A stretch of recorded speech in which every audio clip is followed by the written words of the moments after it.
And we're live. We're live. It is Friday, sports fans. So what does that mean? That means it's Epic Cash Live. Friday at noon, always, except every once in a while.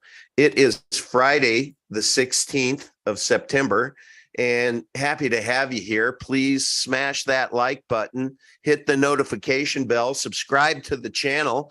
We're happy to have you. I have with me Max Freeman, founder of Epic Cash, and I have Yoga Dude. Hold on, somebody's trying to call me. I want to be able to shut that off. Sorry. And we have Yoga Dude with us, and we have lots of fun things to talk about today. But the show is titled "The Fed Reserve President Said What?" So, Max, you have a better memory than me. What's the name of that executive order? Executive Order 14067. Yes, yep, 14067. Mark your calendars for December 13th because your life is about to change. Your life is about to change. Yeah, and I found a little gem. If you have, sorry to interrupt, Uncle. Go but ahead. If you have Epic, you are going to find yourself being very prosperous on the right side of history. And if you don't, you're going to find out how expensive ignorance is in an age of information. So I found this gem out there on the internet that Al Gore invented. Peace be upon Al Gore. Climate change. A series of pipes. So get this. The president of the Federal Reserve Bank of Minneapolis tells us, get this, the truth about central bank digital currencies. So here's a guy that if you just told me his title, I would say Druid, Babylonian bastard. But after you listen to this, you're like, hey, wait a minute. Maybe the DBBs don't go all the way to the top because this guy just dropped some truth on us. And I want you to pay careful attention. It is really good for those of you with attention spans of gnats because it's under a minute, I promise. So hang in there. Let me make sure I share my sound. I'm going to go TikTok that, baby. TikTok. Go over here. I'm going to just turn it down a little bit so that it doesn't blow your ears out. All right, here we go, guys. Can you see that? Yeah. Now let's listen. I'm pretty skeptical. I keep asking anybody at the Fed or outside of the Fed to explain to me what problem this is solving. I can send anybody in this room $5 with Venmo right now. Right? No, seriously. So what is it that a CBDC could do that Venmo can't do? And all I get is a bunch of hand waving. I get a bunch, well, maybe it's better for financial inclusion. Maybe it's better for cross-border remittances. Maybe. Is there any evidence that it is? And, they say, well, what about China? China's doing it. Well, I can see why China would do it. If they want to monitor every one of your transactions, you could do that with the central bank digital currency. You can't do that with Venmo. If you want to impose negative interest rates, you could do that with the central bank digital currency. You can't do that with Venmo. And if you want to directly tax customer accounts, you could do that with the central bank digital currency. You can't do that with Venmo. So I get why China would be interested. Why would the American people be for that? Wow. Gentlemen, what do you think of that? Well, I actually couldn't hear it, so I'm sure it was great. Wait, did the volume not go through? No, you know what? For whatever reason, when you do, I can never hear what you present. The audio part. Could you hear it? Yeah. Okay. And well, I'm also, since I'm also kind of in parallel checking this on YouTube, the YouTube part was also working. So I'm getting hard of hearing in my old age, so it's probably me. So I was hearing it through our conference, and I was also hearing it through the YouTube channel. So okay, cool. Thank you. If somebody didn't hear it, please chime in the chat. Yeah, baby. So that was pretty crazy, right? First of all, it's crazy that he's the president of the Federal Reserve Bank of Minneapolis, right? But and he calls it. I mean, he calls it like, what purpose does it serve? Yeah. also he says, well, yeah, people saying like, well, we should do this because China is doing it, and he calls that, and he's saying, well, China's doing a lot of horrible crap that we shouldn't be doing because they're a totalitarian regime that's,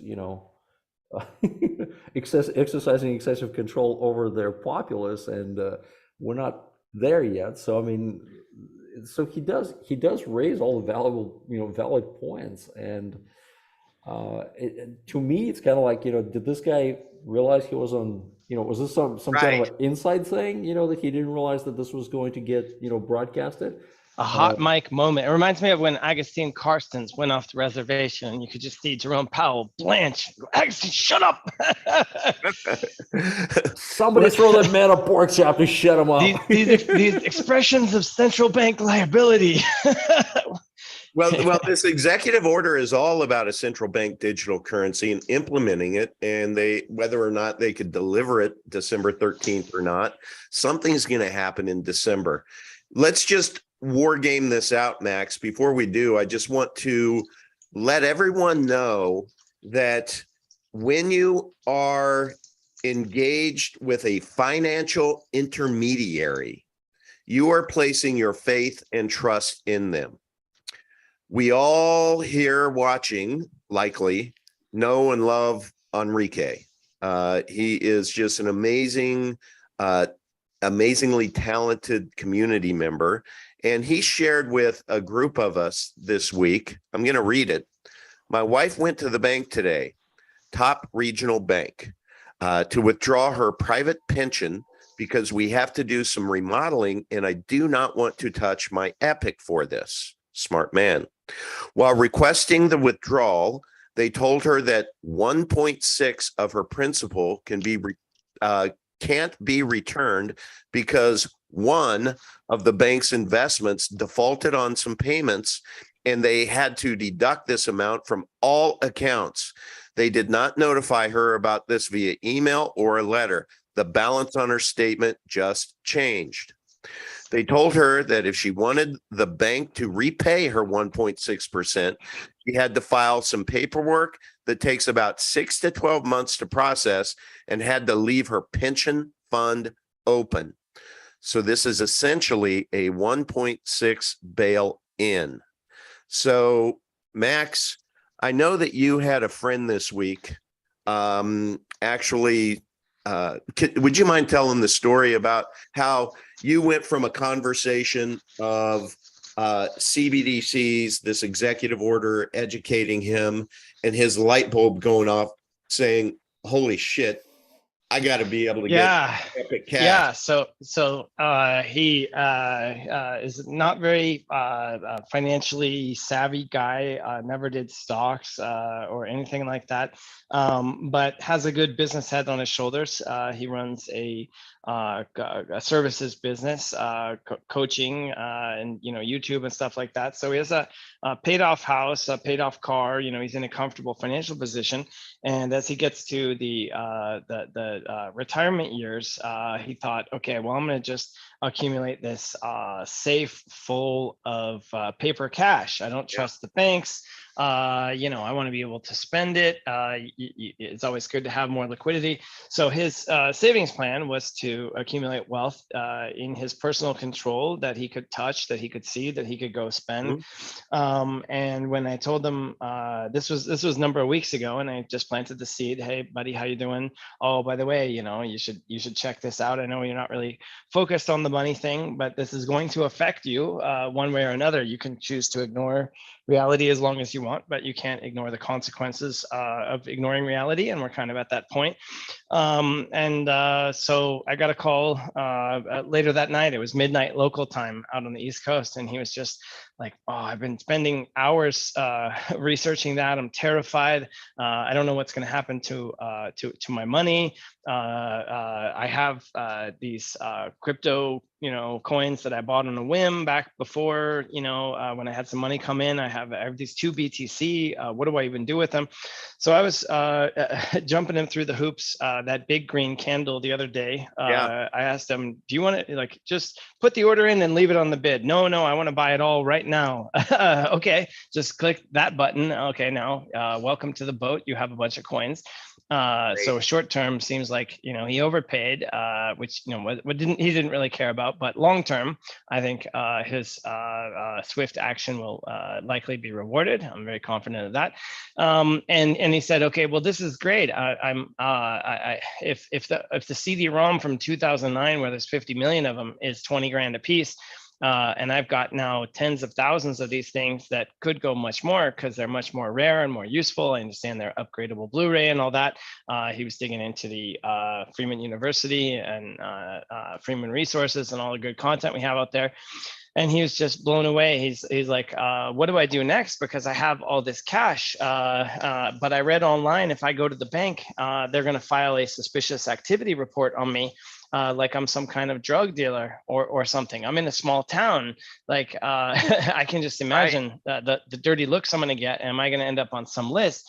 So I told him about suspicious activity reports and how, like, no, you can't just put 9,999 a day in to stay under the limits, because that makes you even more suspicious, because that is technically a crime called structuring if they believe that you're doing that specifically to avoid the requirements.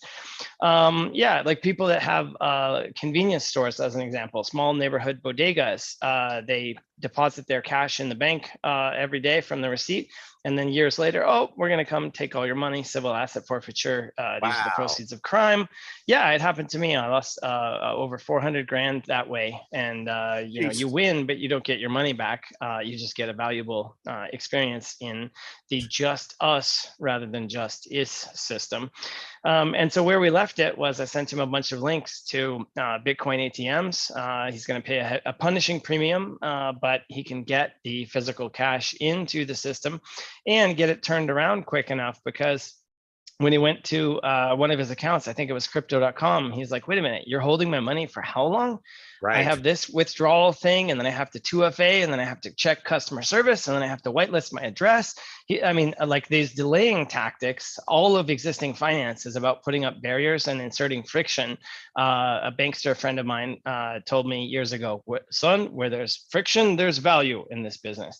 Wow. So it's all about, playing the float and holding on to money as long as possible. So he's like, it's going to take me weeks and weeks just to logistically move this money. And I said, well, better late than never. Better get a jump on, and there's people here to help. So I think what's going to happen over the next few months, as people realize there's 87 days until that December 13th time, by the way, is that it should be pretty explosive, because that one guy putting 2 BTC on the line and saying, you know what, I don't want to wait till a seller needs to cross the spread and come to me, I want it now. That took a 50-cent epic to an 85-cent epic with 2 BTC, because remember, the network only produces 5,760 a day. I talked to miners, I talked to traders. There was that guy looking for the blocks of 100,000 coins the other day. Back before, when that guy was shopping, he would come to me, hey, like, I can get this many of this many of this. Here's what I'm seeing out in the markets. And now it's just crickets. Nobody even responded with anything to sell. So the psychology definitely has changed. There's a lot of, and you know what, I mean, I'm not a trader, but I fundamentally disagree in my own head that Elmick Murphy's here, let me admit him, is that, like, I remember when I was aping in after I'd liquidated my 401k and IRA, and I had a good bit of money, and I didn't mind buying into the price increase. Why? Is I really felt, from a fundamental standpoint, and still do, people are going to be bragging about buying Epic Cash under $10. And keep in mind, in my mind, I always add 3 zeros to that, to one Epic. I think it's worth $1,000 sooner than later. And so for me, it's like, I want to be able to get as much as I can, not sit and wait. And I know this is counter to the traders, not sit and patiently wait, because it also sends a signal. And I believe momentum breeds momentum. And all of a sudden, people who have been on the sidelines that start looking at that say, oh man, I'd better, stop stepping over dollars to collect pennies. And so I think it could go either way. Yeah, it's really unpredictable. What I do know is that there's been about 4,000. Welcome, Mike Murphy. There's been about 4,000 trading days in the history of BTC over the 12 or so years since that asset was created.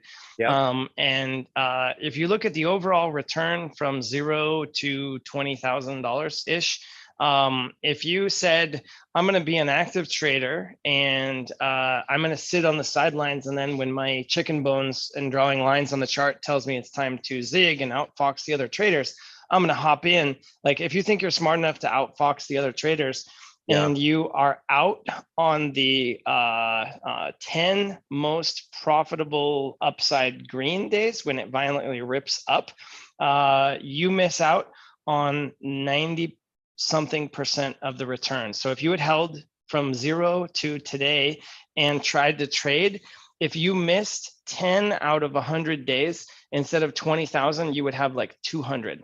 Yeah, you can absolutely see this on my chart that I track all of that. So yeah, definitely. See that, guys. You only get this kind of chart analysis here at the Uncle Vigilante Show, people. So you're welcome. By the way, I just want to say hello to let's see, we have Edmund, Warren, Fiona. Is it Paul or Raul? Sorry, Raul. George, Major Minor, and Donna, Mother Trucker in the chat. Greetings, everyone. Happy Friday to you. It is always great to see you. El McMurphy, Enrique, how are you today? Sorry, I was on mute. I'm doing well. How are you guys? I'm good. I have one quick question for you, though. And I share, I don't know if you heard, but I shared the story about your wife and going in and the 1.6% bail-in, and then I saw you posted something in our chat that had factors that could lead to downgrade key indicators, BAC International Bank. Is that something that ties in with what happened to you, or is that for something else? And is that no? That was just information on how solid the bank appears on paper. You know, according to reports and audits that. So I'm showing showing it right now. Why don't you tell us what we're looking at here and why you posted it? Well, that's simply the total assets that the bank has in U.S. dollars, and that's including all of the regional offices. This is the bank that your wife had her pension in, yeah? Yeah. So like compared to, big worldwide banks, it's small, but it's, it's not peanuts either. So yeah, it's a pretty solid bank, regionally. Right. And so going back to the story, she wanted to withdraw her pension fund, which she has had with the bank for years. Yeah. And they pay her, every month some interest, and it's really the highest interest you can get paid, at least here in Honduras, with any bank product. Mm-hmm. So a lot of people have that pension fund. We call it Fondo de Pensiones here. And there's 3 banks. The 3 largest banks offer that kind of service. And so she went to withdraw from the bank, and they told her that 1.6% could not be returned. And the reason for that was because one of their investments, one of their customers in which they invest in, defaulted and was going through financial problems.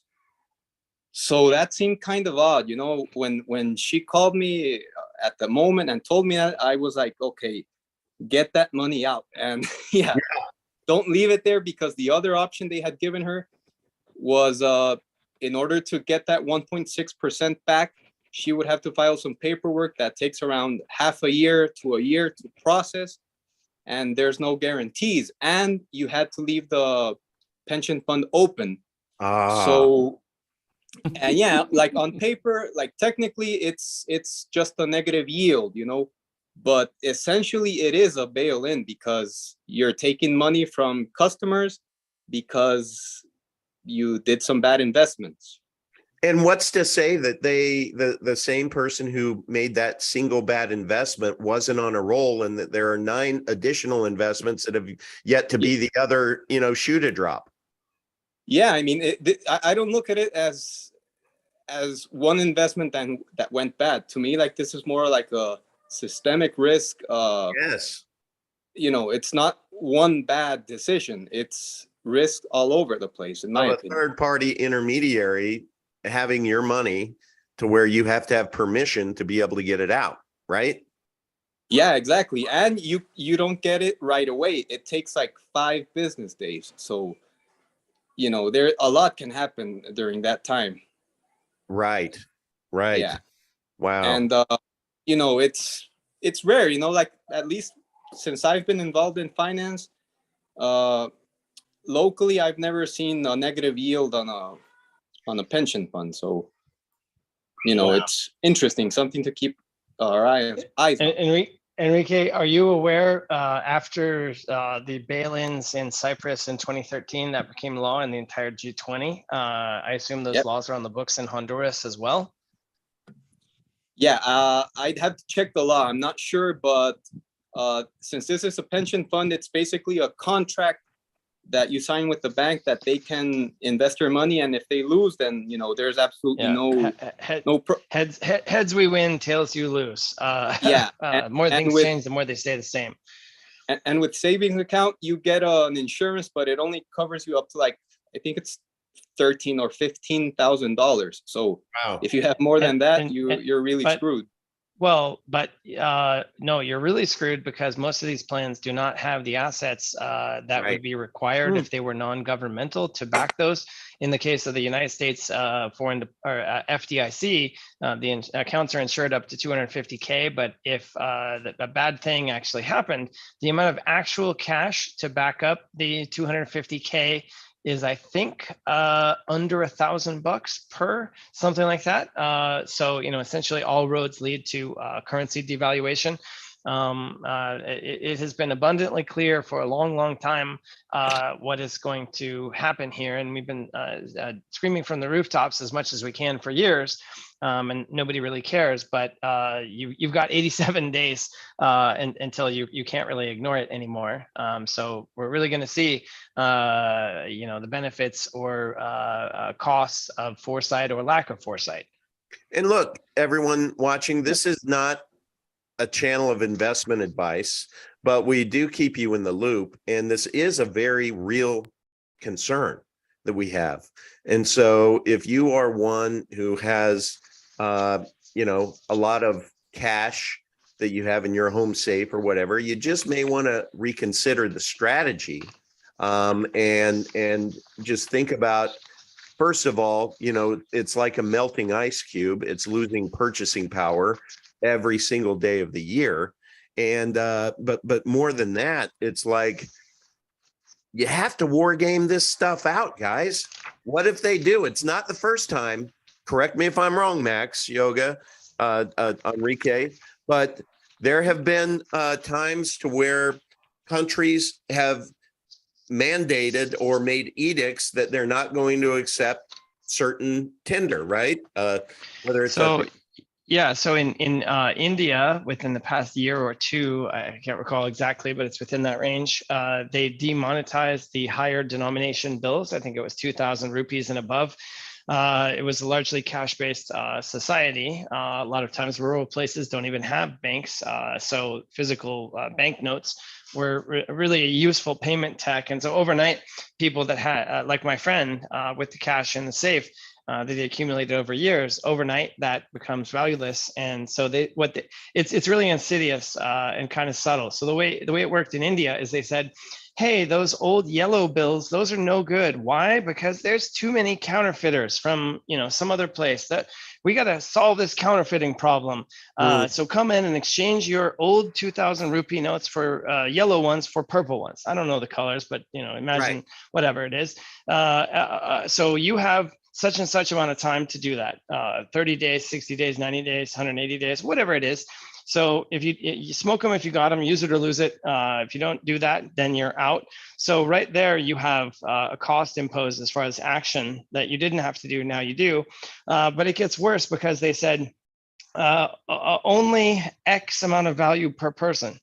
So what you had is if you had a small business or you had a moderate amount of wealth, A lot of times these policies are fairly populistic and aimed at a lowest common denominator type of, motivation. And so if you can only go convert $100 or $100 a day per person limit or whatever, and you have more than that, then you're kind of screwed. And so what happened is, like you can see pictures in India of thousands of people like standing outside bank branches and these little kiosks out there, like people would sit with stalls and for a fee smurf the money in. Okay, I have $5,000. They can only let me do it 100 at a time. So I'm going to hire 50 people to stand in line for me and give them a 10% spiff or whatever. And people got into fist fights and died. Like there were like many people dying in fights outside of bank buildings as they wanted to make sure that they got this done before it happened. So then obviously a lot of people that were indisposed, didn't get the memo, didn't understand what was happening. They lost their value completely through that process, but everyone else went through obedience training essentially, that this can happen. So that was India. In Israel, it shows another way that it can go. They banned cash transactions over 6,000 shekels, which is about $4,500 last I checked. So now you want to go buy a car, you cannot pay in cash unless it's a broken down, beaten down jalopy that you can get for under $4,000. So that's another way of restricting your ability to pay. And in other places, what they do is just take away the physical machinery for processing cash. The money center banks in the United States have closed thousands and thousands of bank branches over the past year. Australia is uninstalling ATMs and so forth. So if all of these things have been applied successfully around the world for many, many years now, this is kind of like the V2 version. They're probably not going to get worse at their jobs. They're going to be better at oppressing and applying tyranny. So it's a very scary time for people's money. Unless you have Epic. And the thing to consider is, Epic right now, I mean, I'll kind of look at it from the point of view of Epic, and then I want to kind of go back to, what we've been talking about with the markets. Epic right now, it's more user-friendly than ever before. It's still private, it's still secure, and we keep making it more and more user-friendly. We have a desktop wallet that is absolutely awesome and wonderful and functional, and it's working great. We have a mobile wallet that's awesome and is working great for mobile-to-mobile transactions. Diego's team has been doing really amazing things. I keep seeing updates, like they keep debugging, improving it every day, literally. And they're working on making it more friendly for mobile to desktop transactions also. So the ability to acquire Epic, thanks to Vitex, which is a non-KYC exchange, is pretty fluid. So you can get in and buy Epic easily today, and you're able to transact with it quickly in a very private and secure way. Now, the flip side of that, so again, from the Epic standpoint, we're doing pretty damn good, okay? And there's still 2 billion gamers that don't realize that they can be mining Epic today and creating this amazing passive income. So that's our reserve for our user base of 2 billion potential users, that all we need to do is let them know that we're here. Think about that, okay? There's your market. There's your... Can I ask a question about that? Yeah, man. And you're the perfect person to answer this. So with mining, Max, I'm going to mute you just because I'm hearing all the paper. Oh, sorry. Crinkling. All right, there we go. So currently we have multi-algo mining. So 48% goes to GPUs, 48% goes to CPUs, and then 4% goes to ASICs.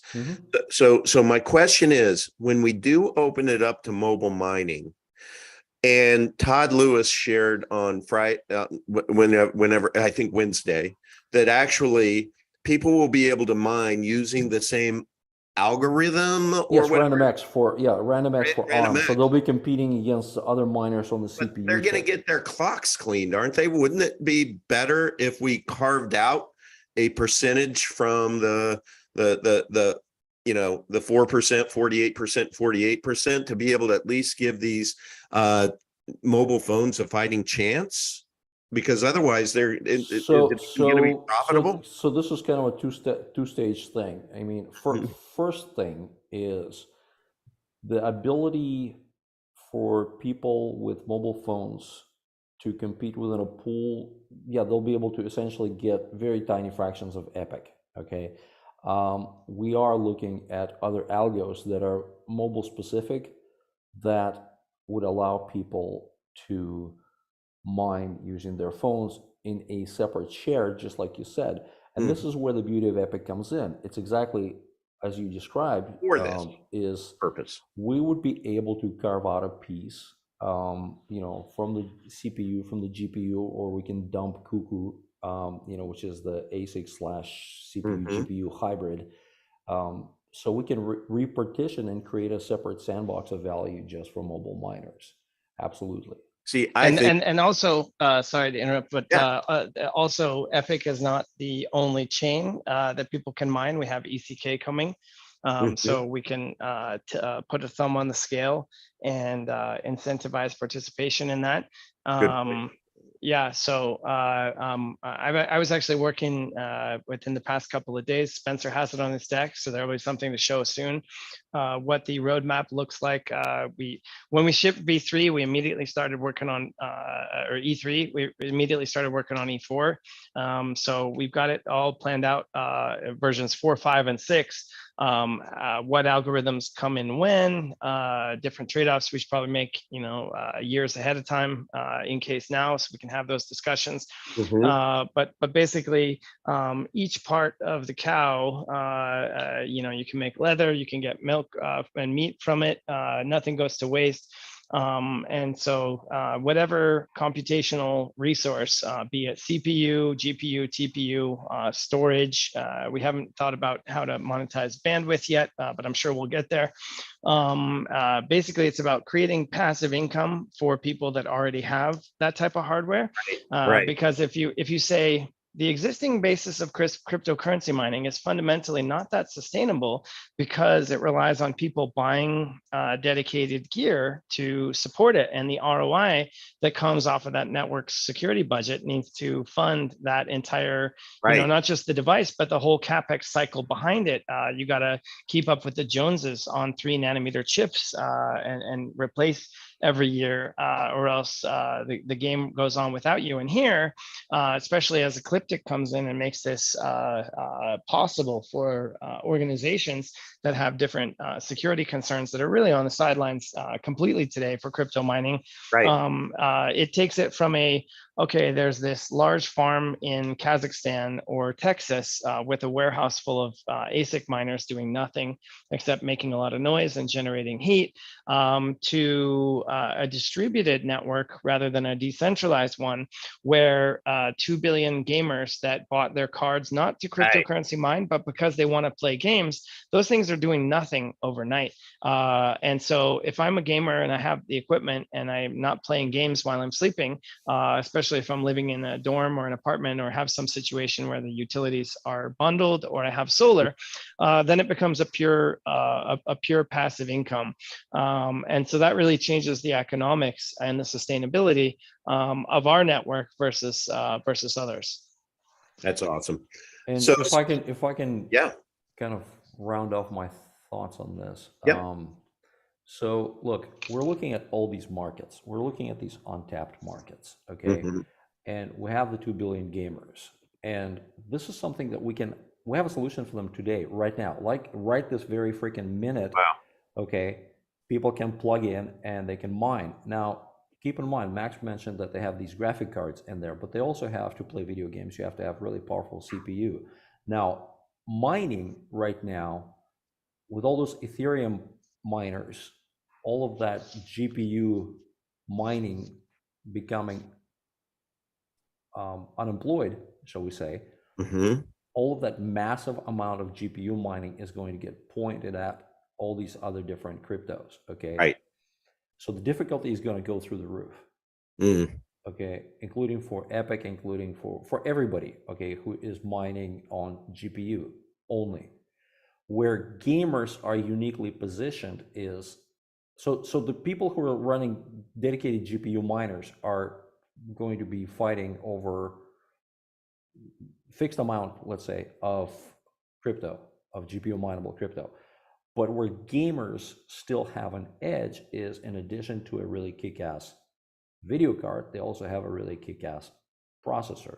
And the sooner our community, the sooner that, look, you got gamers in your family, you got kids with CPUs, you got, the sooner we create awareness for those people that we exist, the sooner our value will increase, the sooner we will get more decentralization, the sooner we'll get more contributors in our midst of people who are vested in the Epic ecosystem. Okay, we don't have to wait for the bright tomorrow. We don't have to wait for the new and improved, mobile mining algorithm.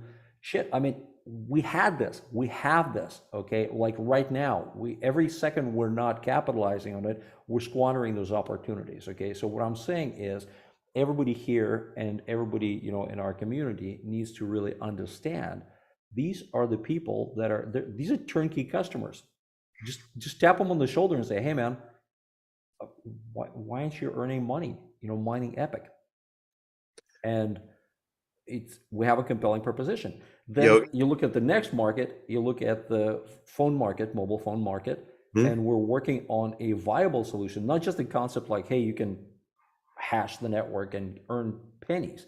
No, we're going to make it more profitable. We're going to make it a better, more obvious ROI proposition for these people. We'll do this through Epic. We'll do this through ECK. We have other ways of addressing those markets. And the key is, again, just putting people's oars in the water, creating awareness that we exist, and getting them into this amazing thing that's right here with us right now. So we all know that what you just said is absolutely correct. So it is about awareness. What do you think, Yoga, about the notion of, I would be happy to find a noon or an evening or something with you and dedicate a segment 100% to mining and have you just run it. That's my offer. Sure.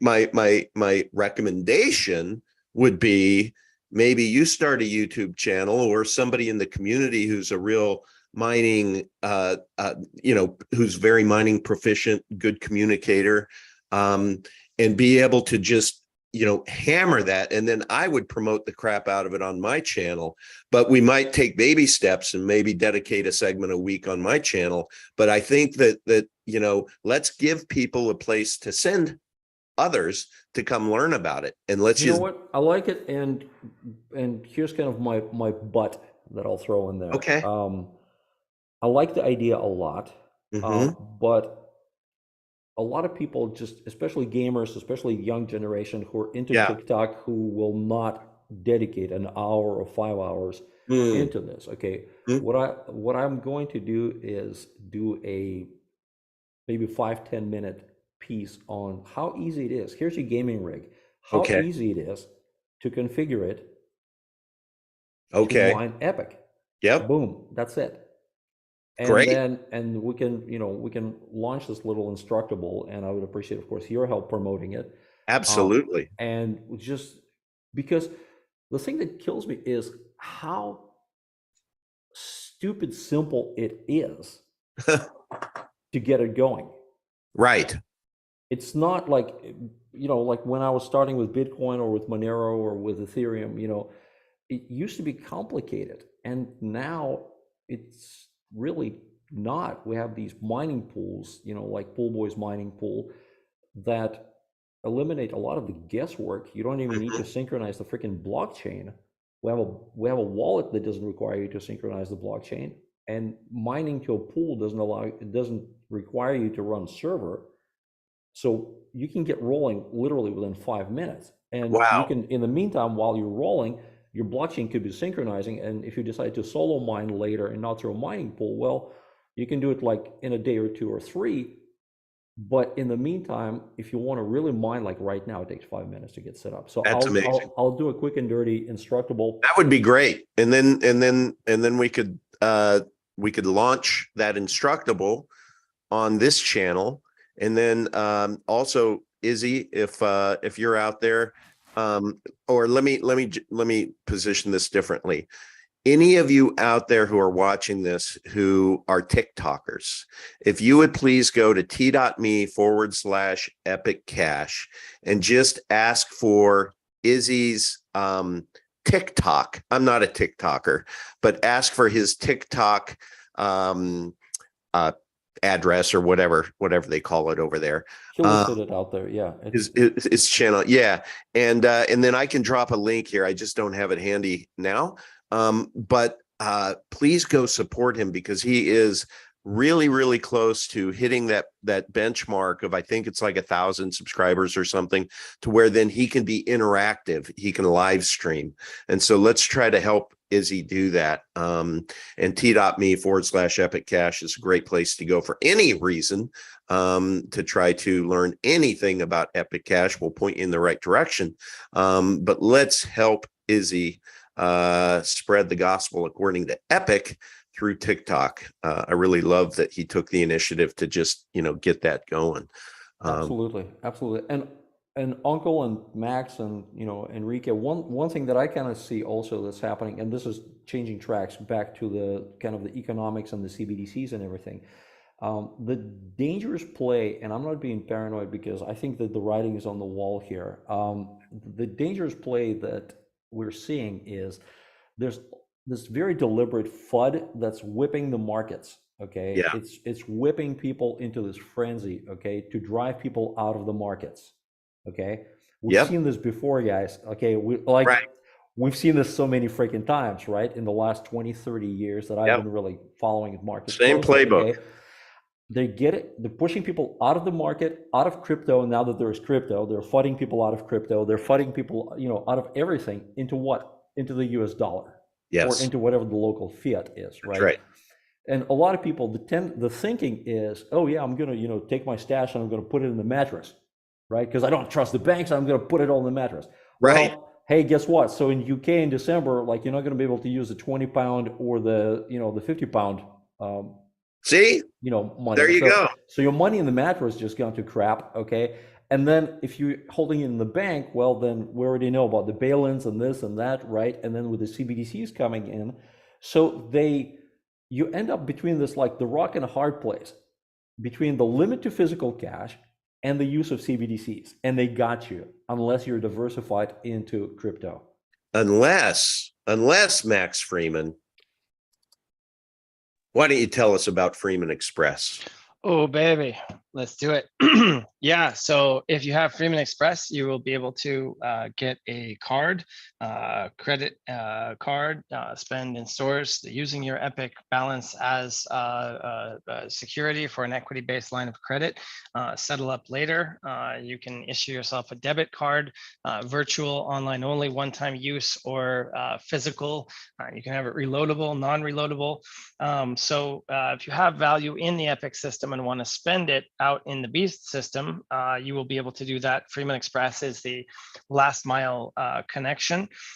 So you'll be able to plug into the card networks online and at point of sale.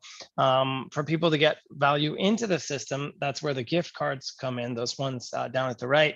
So at the store, imagine somebody bringing 20, 50, or $100 into the supermarket and saying, hey, I'm buying my Uber gift cards, my iTunes, and Xbox. Let me add some crypto too. Scratch off a code, zaps it to your phone. Boom! Now you have crypto. That's awesome. So you'll be able to buy Epic and get your value out of Epic. Initially using Epic itself, but of course later EUSD becomes the centerpiece of that, and being able to borrow against your holdings will make that seamless and common in the background.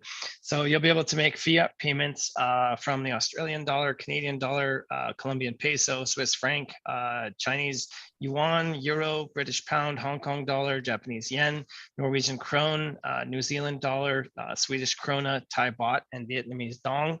And so we can reach 162 countries, the ones with sanctions and other political problems. Sorry, can't help you quite yet. You'll have to find a way. But most of the world's 321 million crypto owners will be able to connect with Epic through this way. So, And as a test, yeah, go ahead. Finish that. Oh, okay, yeah, just as a testament to that, up on the upper right-hand corner where it shows the different payment methods. So here in the USA, we do a lot of ACH, sending Swift wire transfers. We're thinking about how to do paper checks and plug into utility bill pay and things like that. There's 20, what is it? I think 22 payment methods on there now, something like that. And there's a couple hundred more long tail ones that are on the wish list that as we grow, we will plug those in. So essentially what we want to do is establish Epic and EUSD as the universal fungibility layer that connects other disconnected systems of value that can't easily talk to each other to be able to do the routing. And so from a merchant perspective, payment processing intermediaries extracted 1.9 trillion in economic rent, basically, from gatekeeping people's financial transactions in 2021. And Epic EUSD at the blockchain layer takes the settlement cost down to essentially zero. And to solve that last mile problem of customers having fiat or crypto and wanting to pay in fiat, but the merchant needs fiat to pay its bills, because you want to be a taco restaurant, not a currency speculator. And your life and your world and your supply chain and your costs, your employees, everybody's denominated in fiat terms, at least for today. So you can do that instead of paying north of 3% and having a full 180-day settlement cycle for credit and debit cards. Using Freeman Express, merchant gets the cash same day, 1.2%, no chargebacks. So it's just a much cleaner solution. So everyone out there, I have spent the last 2 years, in essence, getting my MMA, which means I speak Max. And what Max just said is that Freeman Express is going to be the Coinbase to our Epic ecosystem. And Freeman Express is going to be able to allow you through different means to be able to onboard your fiat into Epic Cash and our other projects as well. You're going to be able to use your Epic Cash as collateral to be able to pay with credit cards in retail. And we take care of all of the sausage making behind the scenes that make those transactions happen. And what's really cool is, I know, Max, we're beginning to have discussions with some folks out there who are, well, I'll just tell you one company out there, Perpetual Assets. I used them and Forge Trust to be able to liquidate my IRAs and 401ks to basically get my long-term investment dollars out of those vehicles and into crypto. And Freeman Express is going to be able to do that as well. Correct, Max? Yeah. So we're basically building out the key infrastructure for everything to everything. Custody is an important piece of that. Fiat banking connections, all the regulatory uncertainties. It's a really tough game because, for example, Huobi Global, based out of the Seychelles, which isn't exactly known for being on the forefront of regulatory compliance, decided to up and delist any asset that had any form of privacy. So not just Monero, which has all transactions confidential. Now we know it's a shell game and the privacy is actually fairly weak. But on a surface level, it's not like you can go in the Block Explorer and check who did a Monero transaction. You have to pay for a chain analysis. or elliptic license. But in the case of Zcash, where only 2% of transactions are actually private, they got painted with that same brush and they got delisted too, even though 98% of people are using essentially a version of 2009 Satoshi Bitcoin C++ code that don't even bother to use the privacy features. And Dash, I think less than 10% of Dash's transactions, if I recall correctly, use their masternode-based CoinJoin feature, which is again a super weak form of privacy. It doesn't really, do much for privacy. It does a little bit, but also the real surprise is Litecoin. Litecoin has that optional extension, Mimblewimble extension block. I don't even think 1/100 of 1% of transactions have used that. You got to jump through not just flaming hoops, but 3 of them while blindfolded and having your legs tied together. So I technical tour de force, but I'm not sure anybody will be using that. And they got delisted too. But why? Because if you have 400 assets on your platform, and it's easier to just take them off than to justify to whoever is squeezing you that doesn't want people to have access to financial privacy, then you just take it off. Kraken delisted Monero in the UK as a quid pro quo to get a futures trading license. So there's a lot of politicking and behind the scenes. So then let me play angel's advocate here. So Epic Cash is private by default. Does that just mean that if we're going to pick up the clues along the way, the breadcrumbs, that we're never going to be listed on these exchanges because we're private by default? The Epic protocol will likely never be on Coinbase or Coinbase is extremely unlikely.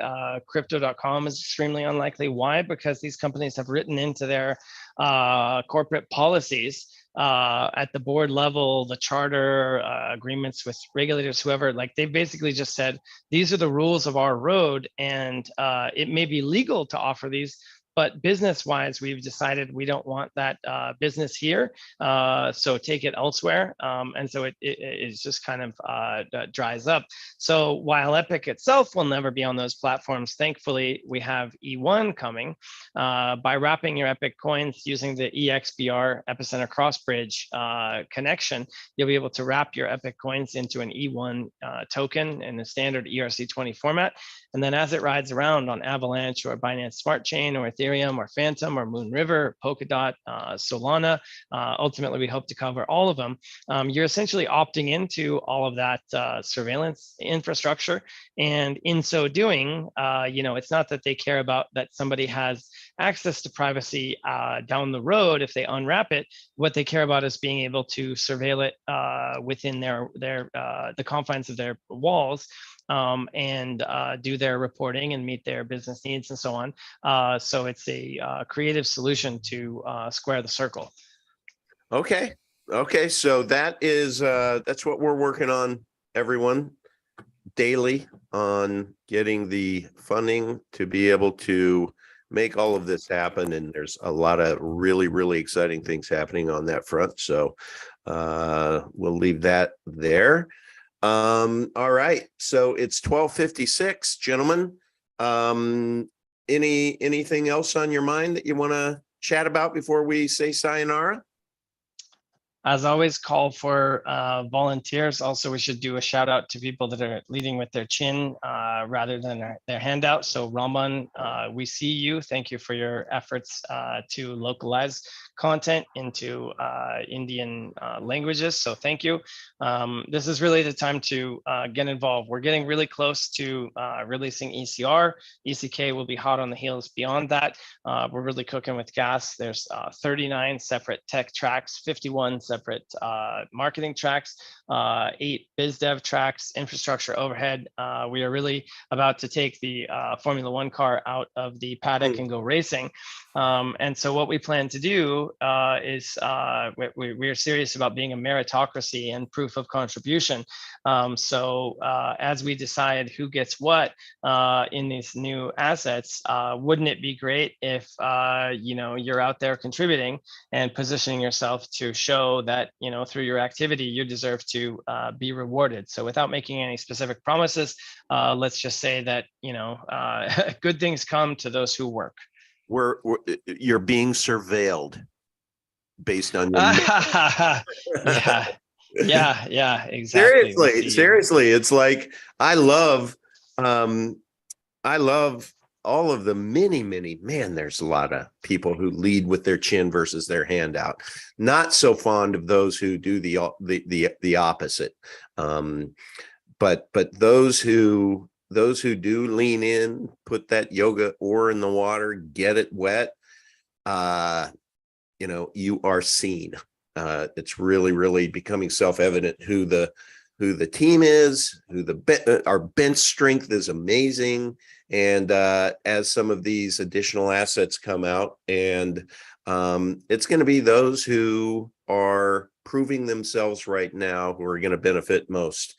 Not like Jeff would say, those who invest soonest profit the most. No, this isn't a pump and dump. This is those who put their sweat equity in now are going to benefit most, because look, it's like, you know, I have 4 daughters, and when you assign them some, you know, work around the house and they have their chores, and you have one who doesn't do squat, guess what? They don't get their allowance.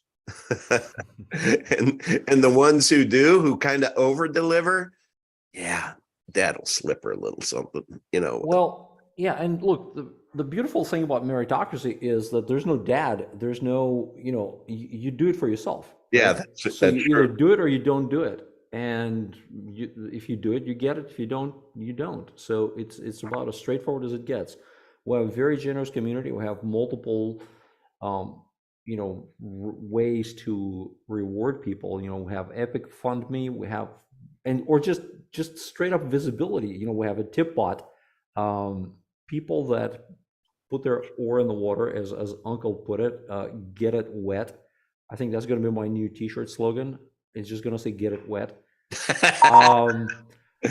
You know, those are the people that, and you have the oar that's coming up. Sure, or just say "Get it wet" and just let people run with their imagination. Just get it wet. Just think about that for a second. Anyway, look, there are ways for people to get noticed. There's ways for people to contribute, and again, we are so close to breaking that wall into mass adoption. There's 2 billion people that could be mining Epic right now. I'm just saying, right. Tap them on the shoulder and let them know. I'll do my part. I'll create a short video on, you know, how to just get it going. But even before I do that, look, we have a mining channel, we have a helping channel, we have people coming in all the time with you know, how to jump on the Epic bandwagon, you know, from a miner standpoint. It's right there. Hey, I see we have an enthusiastic Hexagon in the chat. Y'all getting ready for Pulse Chain? May want to look into the Hex Pulse Chain ecosystem. And it is amazing that you would say that, because I commissioned a painting based upon last week. I had asked Yoga what would happen if Liberace and Richard Hart had a baby. And look at this. It came back. You know, it is so lifelike, and I just love it. Yoga, I mean, what do you think? Is this not a work of art? They had more than one kid. Man. Shout out Monk Man. They had more than one kid, apparently. Okay. So there Did you guys notice? Did you guys notice how the laser eyes people have started taking Bitcoin off of their profiles on Twitter? Pomp took it off. Yep. Interesting. That's crazy. What 87 IRS employees, folks. I'm sure those two 87,000. Right, 87. Did I say 87? No, I'm sorry, 87,000. Armed and oath bound to use deadly force if necessary. And they all look like what you're seeing on screen now. Literally, this is their training gear, except they have guns. packing. And not only do they have guns, but they know exactly how much you have, where you got it, where the people they got it from. The IRS 1040 right there in the middle now talks on the first page, talks about cryptocurrency. You have one semicolon in multi-hundred page tax return off, and straight to jail for you. I think Michael Saylor is getting sued by the IRS for 1.5 billion, something like that. I think I heard. Wow. So it was mooted last year, I recall, in Miami in the heat of the boom, when the Willy Woo types were talking about 250K. It was mooted that cryptocurrency would have unrealized gains taxation, essentially the same version of a property tax. In Europe, they call it a wealth tax. A lot of places, it's just how much assets, how much value in assets do you have? Okay, $1 million. Well, your cost this year is 1%, so we're going to send you a bill for 10 grand. In the case of Korea, they actually debit your crypto exchange accounts, Bithumb, Upbit, and whatnot. They will actually just go take it straight out of your account when they believe you owe taxes. And so when you have a transparent ledger where not only are the amounts known, but the addresses are known, that's linked to your IP. Forget about something like a coin join. Doesn't work. You can't put privacy on a surveillance ledger. Tornado shows you what tools they have available to fight back. So there's no place to hide. So let's say you have $1 million in BTC, you're a maxi, and you went all in. You took Michael Saylor's advice and you mortgaged your home and business to go long on BTC on leverage. Okay, well now your carrying cost on that position is quite substantial, because you're going to get a bill every year, and the cost of non-compliance may be unpalatable for you, given those armed IRS agents. And there's a very simple alternative: just don't walk into the slaughterhouse in the first place. Yeah. So what happens when those 87,000 agents surveil the Epic Cash blockchain, Max? And guys, look, I don't want to take the conversation in that direction at all, honestly, because privacy doesn't mean that you're doing anything nefarious. What happens is everybody walks under the law, right? I mean, we're all law-abiding citizens. We all pay our taxes. We all do our thing, What Epic does is it gives you more options. It doesn't absolve you of legal responsibility. Okay, what Bitcoin does is it invites unwelcome attention. Epic just doesn't invite unwelcome attention. Right. It's no different. If I'm a potato farmer, I'm pulling these amazing nuggets out of the ground. Okay, I'm not erasing their serial numbers. They're born without serial numbers. Okay, and yeah, and that's a great point, Yoga. I've been to over 50 countries. I've lived in many of them. And we forget here, if you live in the United States and you're not subject to crime on the street every day, then it's easy to just not even think about this type of stuff. But when I was living in Brazil, I remember when I left the house, I could never wear a watch, and I wouldn't leave with more than $20 of cash in my pocket, because one time a drink got stolen out of my hand. Another time my shoes got stolen at the beach. Express kidnappings. I had police, and they didn't know I speak Portuguese, or did at the time, and they were talking about how much money they could get at taking me to the ATM. hey, no, go to the next gringo, because this isn't happening to me. Wow. This stuff happens, and it happens a lot. And so you just don't need to put yourself on the radar screen. Comply with your laws, pay your taxes. This is not for that. If you have those type of needs, then there's other tech, that probably works better for you for that type of stuff. Mm-hmm. But if you just don't want to go flashing your wealth around, I mean, when people are starving and hurting, they want to lash out. And if you're holding a Louis Vuitton bag and revving your Lamborghini while they're starving, then that might not be a wise idea in 2023. In fact, one other thing to consider, when we talk about privacy and we talk about Epic being a privacy crypto, okay, we did not set out to hide anything. Okay, yep. Monero, you have layers of obfuscation. You can't argue the fact that they're trying to do the shell game. That's right. And try to hide, because they're throwing in a bunch of extraneous bullshit data to hide the real data. We did not set out to screw anybody or to hide anything. By virtue of our blockchain being really optimized, this is the magic of Mimblewimble. Okay? Yeah, that's right. We do not store address information, and we do not store amount information in the blockchain.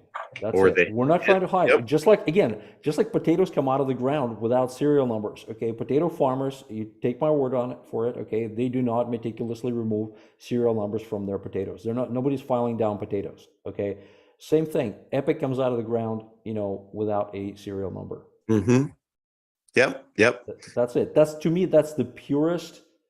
This is another example why this is not a security. This is actually another great example. It's a commodity. It's and the fact that we chose Mimblewimble as part of the founding tech is what helps us solve the blockchain trilemma. Speaking of Saturday, 2:00, go to your Twitter and go to epic_hodler. 2:00. There's going to be an amazing discussion on the blockchain trilemma. So I just threw it out there acting like I know a lot about it, didn't I? Did you see that? Pretty good, all kinds of badass, Uncle. But I don't know shit about blockchain trilemma. But guess what?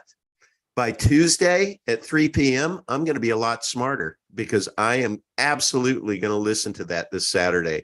I can't wait for it. So if you haven't subscribed to the Let's Talk Epic Cash podcast, and you are like me, that you like to listen to podcasts when you do other things, or if you want to listen to it live on Twitter, you just go to epic_hodler and you'll be able to at 2:00. Just click on the button and get right in there, and you can listen, or if you want to speak, you can speak. But let's support that, because Jam is doing amazing work with that series. And this weekend is going to be really, really important, because I think you'll come out of it recognizing truly how special Epic Cash is. I mean, like, so special that we're the all caps special. That'll make sense more to you after the show. All right. Yoga, thank you for joining us as always. And Max, thank you. I know that you were taking some calls at 1 a.m. this morning with discussing our future with someone across the world. So thank you for your lack of sleep. I hope you get some tonight. And then everybody, what are we? We're Friday, right? So next time I'll see you is going to be Tuesday evening. Then we have Wednesday at noon, and then Friday at noon. So that's what you got. All right. I wish everyone in the chat, thank you for coming. All the loyal listeners and those who are listening after the fact, wish you a great weekend. Cheers.